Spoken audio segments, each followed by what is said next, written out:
Hi guys, I'm back again today with an interesting video. I think it is interesting because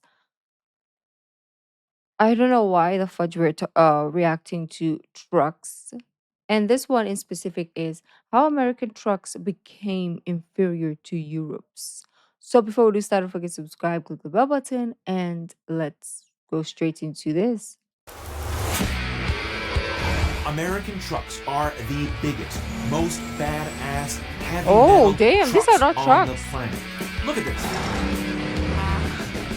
Wait, Oh, that's fast. One thing I would say is American roads are huge. They can fit a truck. So I can see why they're very huge or why they're very flashy, right? But I don't think Europeans have roads like this or us.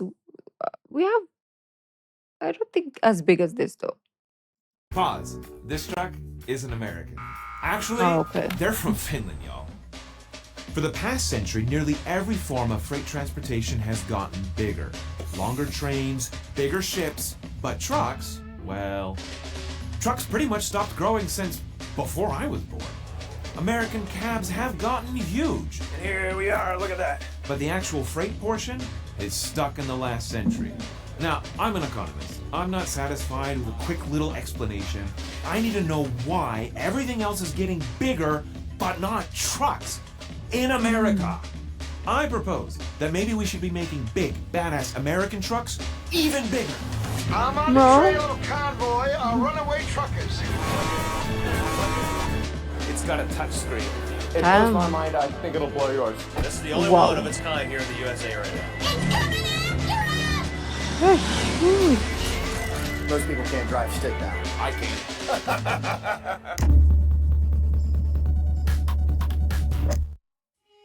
Okay. I'm always dancing. When I say truck, you probably think of this. In the US, we call them semi-trucks, referring to the semi-trailer Okay. I was gonna say, well, there's nothing semi about this. trailers not having front wheels. Across the pond, they're called I see. articulated lorries, or Arctic for short. Lorries. And you can trace them all back to this Scotsman living in Cleveland, Ohio, before the turn of the century. The last century. Alexander Winton mostly made cars back then, and he wanted a way to transport his automobiles to the customers without putting miles on the odometer. So, the Winton Motor Carriage Company adapted a car chassis so that it could carry a trailer. Each trailer could carry one car. That's right. The first semi-truck was a truck. On that note, I want to know when we're going to get a truck. Oh, damn. When the automobile The industry fudge first is started that? taking off in the 1900s, trucks followed suit. By 1913, the first state-level weight regulations were imposed, up to 28,000 pounds in Massachusetts, about the weight of 2 African elephants. We continue to improve the technologies like this more efficient diesel engine. Pneumatic tires that could support more weight, braking and steering improved. There was this feedback loop. Better roads could support bigger trucks. Bigger trucks lowered the transportation costs. Lower transportation costs will increase the demand for road freight. Higher demand for road freight, more demand for better roads.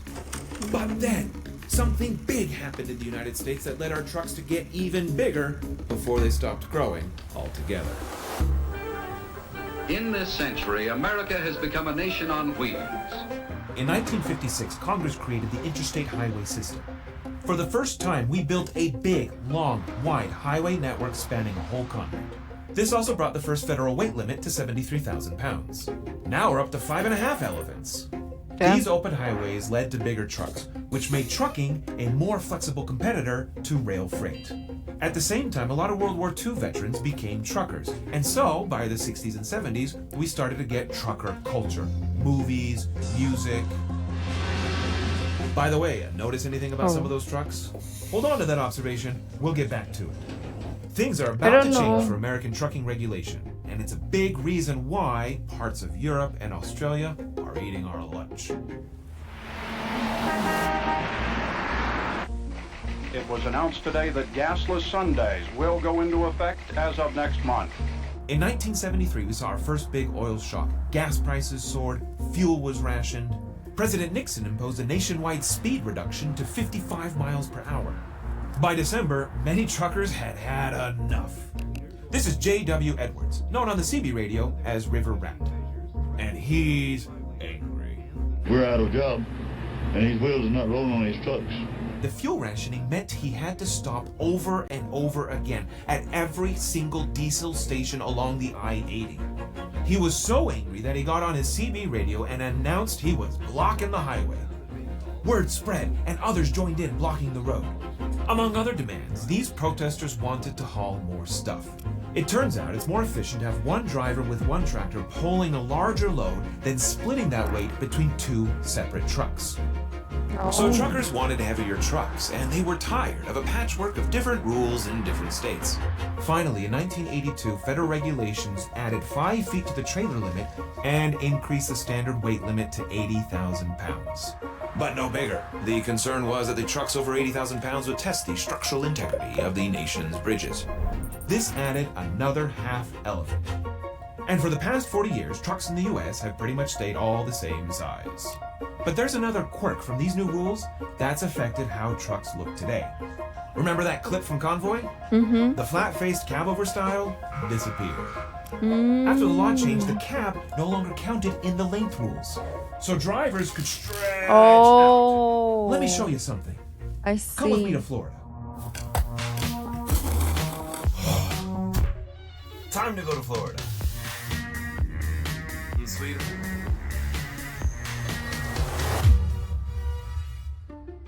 American truckers tend to drive faster and go farther than their European counterparts. So they like these big noses. It isolates them from the noise and vibration. It gives them more room to live in their trucks. Hey, we have these big interstates, big cities. We have room for these trucks. Oh, you gotta look at the mini fridge. But here's what surprised me. The part of the truck for the driver's been growing for 40 years, but trailers have not. And that's where the money is. Don't these drivers want to haul more? Why are trucks this big? Why are they this big to carry weight? This is Andy Hollums. He sells Peterbilt trucks here in Florida. How much weight are they hauling? Typically it's 80,000 pounds, typically what they're pushing. So the standard's 80,000. Wouldn't it be better if we could have the bigger standard? What if the standard was 160,000 pounds? Yeah, you would think that, but it's federally mandated. I guess Congress could change that. Is anybody in industry talking about that? No, not that I know of. Then I met a guy who really changed Well, I my guess we're view of gonna get American stuck trucks here, and what they but it's could good. be. This is It's Bruce huge Wilson, enough. trucker, YouTuber, one proud owner of a 2025 Scania. This is the only one of its kind here in the USA right now. Bruce imported this beauty from Sweden himself, and he's taking it on tour trying to gin up interest so the company will start selling them stateside. Oh. How are the Swedish trucks different from the American trucks? They're much further advanced compared to what we have here. Oh, really? A lot I'm more intrigued. competition in the rest of the world than what we have here in the US. So what do they have that the American trucks don't have? Lots of safety, airbags. There's just lots of Airbags. Airbag. airbags in the semis. Yeah. American trucks don't have airbags? No. Like Oh. Volvos have airbags in the steering wheel. Okay. But that's it. There's no curtain airbags. There's nothing to protect your head. I see. Just the European standard of living, they actually care about their citizens. You know, I mean, not saying the U.S. doesn't, Yeah. but like. But they do care more. I always say that about the European videos that we react to. Like, government actually cares about humans because at the end of the day, they are the ones who's gonna make the country money. So why not care about the people, right? Like the rest of the freaking world. Um. So that's good. Now I want to see side by side like comparisons. European standard of living, they actually care about their citizens, you know. I mean, not saying the U.S. doesn't, but like they want to protect more. That's why they have side skirts on the side of them for bicyclists. Sure. You have a really hard time running over someone with this truck. Oh, and one Oh, more wow, thing. really? This flat-fronted Scania has 170 more horsepower than the massive Peterbilt, which would come in handy because of something else Bruce told me. Finland and Sweden just passed a new law allowing trucks to have 120-ton trucks, and they're like a 70-meter or something like that. 120. Yeah. So are the trucks the same size? They just allow a longer trailer, or Trucks is the it same different? exact truck, they just add longer trailers. You might be surprised that Nordic countries are leaving us way behind when it comes to truck size. What with their medieval cities and narrow highways, the Scandinavian cozy or hygge aesthetic, But these trucks aren't hygge, they're huge. Finland spent decades studying. Remember Finland in particular, or Sweden. Remember at the beginning I was like, I don't think they're gonna have bigger trucks in Europe because of their roads. I was wrong. I was wrong. These trucks aren't hygge, they're huge. Finland spent decades studying truck sizes, producing multiple peer-reviewed analyses. They found, just as we learned in the 1970s, that bigger trucks are more efficient. While bigger trucks have to pay drivers a higher salary and spend more on fuel and repairs, when we look at cost per ton, the actual cost it takes to move a given pound of freight a given mile, we see significant savings from these high-capacity trucks compared to standard semi-trailers. Additionally, they're better on the environment. High-capacity trucks burn less fuel per pound per mile, lowering the environmental impact of transportation. Switching to HCTs lowers emissions by 33%. Plus, they're obsessed with safety. You'd think these big trucks would make us less safe. Finland also conducted safety tests. Oh wow. They hired dozens of cyclists on an indoor track being overtaken by these trucks. And the cyclists found that it was the distance and speed that mattered, not the length of the truck. They require their trucks to have multiple camera systems, advanced emergency braking, and lane departure warning. So, after all that research, in 2019, these beasts took the road. Under the new rules in Finland, maximum truck they're length fast. grew from 82 feet to 113 feet. And the weight! Their maximum limit is now twice that what we have in the US. Whoa. Coming in at 167,000 pounds. So all trucks can handle that stuff at that size. Even US trucks. And they look great too. Now Denmark and Norway and the EU itself are looking to increase their truck sizes. People who drive trucks, I don't know And even what though you places are. like Finland and Sweden put our trucks to shame, the place that puts their trucks to shame is Australia. Oh, damn.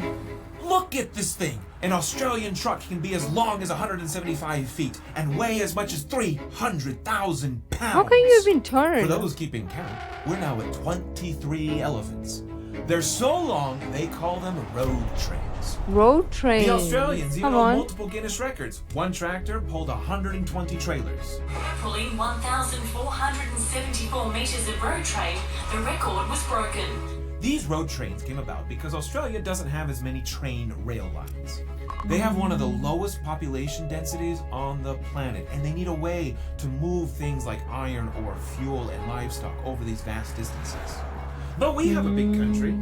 We also have open land. Have you been to Wyoming? So why are our trucks stuck at 80,000 pounds?